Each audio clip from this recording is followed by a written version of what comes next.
down on our supermarkets and take us over. And I also don't think they're here to tell us how to clean up the environment and take care of the garbage. And those are the two kinds of rather simple-minded versions that we're getting all the time. It's far more complicated than that. New York City artist, author, and lecturer Bud Hopkins knows he's bitten off a big chunk. As usual, he finds himself in the unenviable position of trying to convince an audience that space aliens are not only real, they're here, and on a fairly regular and widespread basis, they enter people's homes, float them out through a window or wall into a waiting spaceship, conduct invasive medical procedures, and then return the victims to their beds with little or no memories of these unthinkable encounters. It's a tall order. When people talk about wanting physical evidence in abduction, they really mean one thing. I want to see a spacecraft, or a big hunk of a spacecraft.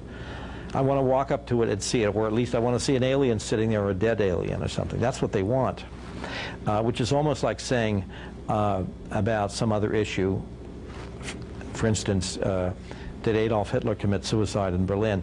I want to have been there to see him shoot himself, and I want to see that little burnt mustache and a body and so forth. Hopkins is by far the most experienced and best-known abduction researcher in the world. Abduction guru, his critics call him, a guy out to sell books.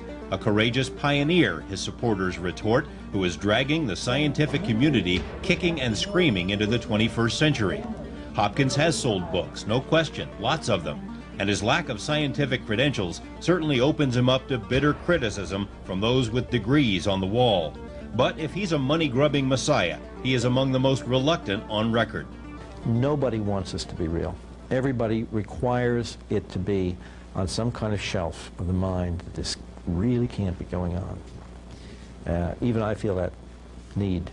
And I think human resistance to this is so powerful that it cannot be underestimated. Nobody wants this to be true. Resistance to the possibility of alien abductions has been nearly universal among scientists and mental health professionals, most of whom haven't studied the data whatsoever. But it's been a godsend to thousands, perhaps millions, of confused people concerned about their sanity. In a town outside Nashville, Tennessee, a family man named Herman is relating some of the unbelievable experiences he's had since childhood.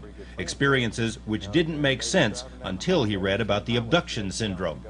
Earliest memories, it seemed like that when I was a kid in kindergarten, that all the other kids made fun of me because that when they were sitting there drawing pictures of cars, I was drawing pictures of spaceships. And saying that I was talking to the kids and my friends and telling them that by the time that I died of old age, that they would be people from other planets living here on the Earth. They all laughed at me and everything, called me crazy, and so I just, eventually after a few years of school of ridicule, I just would draw it into myself and didn't talk to anybody else about it. From about the time that I was 13, that a lot of things started happening about then. The last thing I really remember is running into a bright light shining on the ground. And the next thing I remember is I'm standing in front of my dad's house, which was still about another mile away.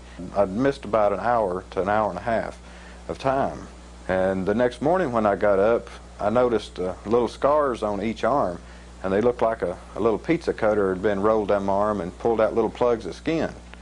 And then I got to here, and there was this little man standing right there by where you are, pretty much right there. But he was really short, and he had on like a silver suit. I think it was like a dark silver suit, maybe grayish suit. And he had a really large head. He was only like to here.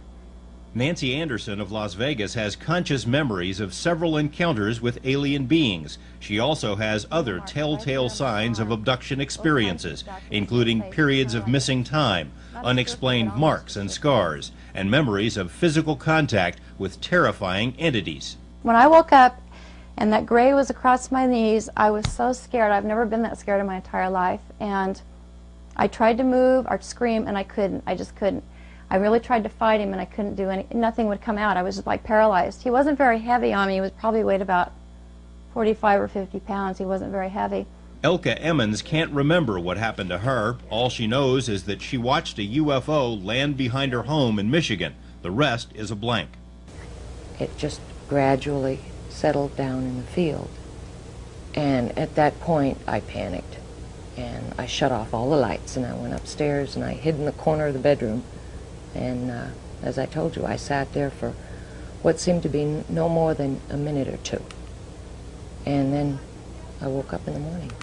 I obviously lost the time, because I don't know how I got in bed in the morning. And I lost the whole night. Missing time is the phrase coined by Bud Hopkins to describe the memory lapses reported by 3/4 of alleged abductees. It is but one of the common denominators reported by so many people all over the world, people who don't know each other and who have nothing to gain by relating their stories. The scope of it is enormous. I have had police officers who are abductees have come to me. I've had housewives. I've had 2 people who are well known in the entertainment field who are abductees. I've had, as I mentioned, psychiatrists who are abductees, psychologists, doctors, nurses, lawyers. A full colonel in an important position in the Army recently came to me about his experiences. This is a completely cross-cultural phenomenon. It gets into every socioeconomic area. The only things all of these people have in common are their recollections of these unbelievable encounters and their desire to understand.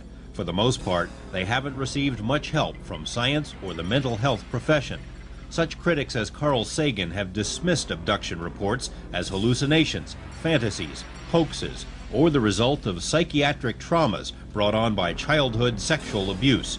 There's only one problem with these various explanations. None of them fit the facts. The cliche image is, well, a psychiatrist could explain this away.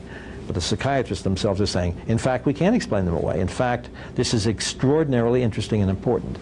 And I think that little by little, more and more people, as they've come into first-hand contact with this material, are realizing that they're up against, at this point, what may be the most important event in human history. Gaining acceptance and assistance from science and medicine has proven a rugged challenge, but change is in the air. More on that in a few minutes.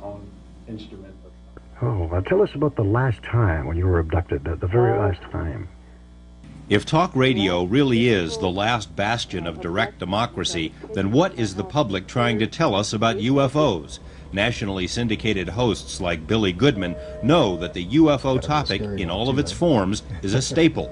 It is raised night after night, year after year by audience members. While most other media can't or won't address the subject, talk radio revels in it. And what was your encounter like, may I ask? Several disc-shaped objects flew above my house, hovered, maneuvered in various manners. Hovering discs are somewhat passé these days. Radio shows, TV tabloids, and popular books have repeatedly covered this ground.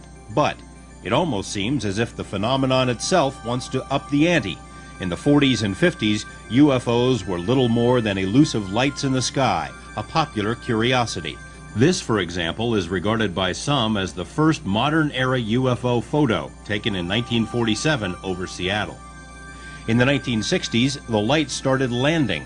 Credible witnesses, such as New Mexico police officer Lonnie Zamora, risked their reputations by reporting what they had seen. Several thousand landing site cases have since been documented. It was also in the 60s that the first cases of alleged alien abductions gained prominence. Betty and Barney Hill's lives were turned upside down by their seemingly incredulous account. They weren't really the first, and they certainly weren't the last. In the 70s, burgeoning abduction reports bubbled to a surface suddenly crowded by equally bizarre phenomena. Animal mutilations, temporarily centered in the American West, and inexplicable crop formations, focused in Britain. Similar formations appeared in the ice of frozen lakes in Russia. UFO sightings were linked to all of the above by witnesses and researchers. The 80s and the 90s have seen the stakes raised once again. Reports of abductions have escalated, mutilations abound on a worldwide scale, and crop formations have progressed from simple circles to intricate designs on every continent, as if someone is trying to tell us something.